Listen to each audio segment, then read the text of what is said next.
pendengar podcast. Di sini ada Haikal, Daru, Atala, dan Faiz. Gimana kabar kalian nih? Halo Halo Raffi. Raffi, baik. Di sini kita akan bahas topik Perhimpunan Indonesia, organisasi bersejarah yang berperan besar dalam lahirnya semangat kebangsaan kita. Wah, topik kali ini pastinya seru banget sih. Soalnya banyak yang tahu nama Penghimpunan Indonesia, tapi nggak semua orang ngerti sejarah di baliknya. Aku setuju dengan pendapat Haikal. Jadi sedikit cerita nih, awalnya organisasi itu berdiri di Belanda tahun 1908 dengan nama Vereniging. Isinya mahasiswa Hindia Belanda yang kuliah di sana.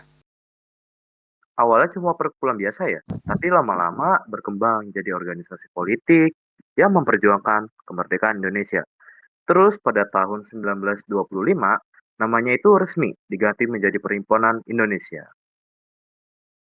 Betul. Dan yang kerennya mereka udah berani banget ngomong soal kemerdekaan total Indonesia di masa penjajahan. Mereka juga bikin majalah Indonesia Merdeka buat nyebarin ide-ide nasionalisme ke seluruh dunia. Ya, majalah itu penting banget buat nyebarin semangat kebangsaan. Apalagi ada tokoh-tokoh besar seperti Muhammad Hatta, Ali, Sastroamidjojo, dan Sultan Syahrir yang aktif di sana. Betul, mereka nggak cuma bicara tentang politik, tapi juga pendidikan dan moral bangsa. Semuanya dimulai dari semangat persatuan dan kesadaran kita masing-masing sebagai kesatuan bangsa Indonesia. Ada yang mau disampaikan lagi? Aku pribadi kagum sama cara mereka berjuang lewat pemikiran.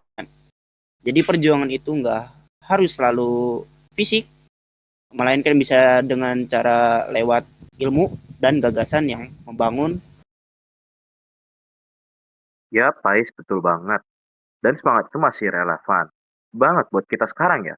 Misalnya berani menyampaikan pendapat dengan sopan, menghargai perbedaan, dan terus belajar membuat kemajuan bangsa Indonesia itu sendiri. Kalau dipikir-pikir ya, Perhimpunan Indonesia itu bukti bahwa perubahan besar bisa dimulai dari kelompok kecil yang punya tujuan jelas dan komitmen yang kuat. Betul. Betul. Ya, setuju banget. Jadi, buat kita generasi muda penting banget semangat belajar, berpikir kritis, dan cinta tanah air. Mantap. Ya, mungkin sekian podcast dari kami semua. Ya. Terima kasih sudah mendengarkan podcast Suara Pemuda Nusantara. Terima kasih semuanya. Sampai bertemu nanti. Tetap bersatu dan bangga jadi bagian Indonesia. Hurrah! Hurra.